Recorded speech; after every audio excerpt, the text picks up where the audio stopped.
Rai.it. Siamo qui al Teatro Nadur di Cicciano per la terza edizione dell'Amore Conta in memoria di Vincenzo Napoletano. Una serata che unisce lo spettacolo alla solidarietà. Parte degli incassi andranno all'AIRC. Qui con me Nico Desideri. Salve, buonasera a tutti.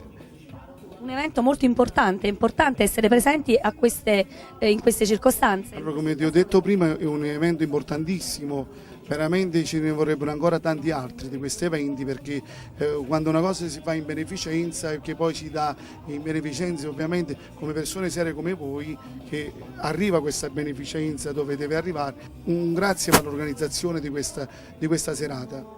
Offrire il proprio talento a favore di chi è in difficoltà. Sì, è giusto, perché se io posso fare una cosa e aiutare un qualcuno, lo faccio con tutto il cuore, come dovrebbero fare anche gli altri colleghi, artisti, attori, calciatori, perché è una cosa che fa bene interiormente a ogni persona. Cosa ci proporrai stasera?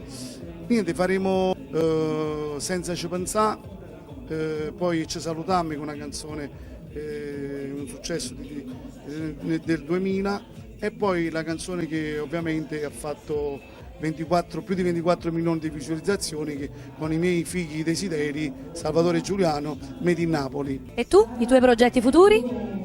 Tra un mesetto uscirò con il lavoro discografico tutto mio, però all'interno un brano lo faccio con i desideri.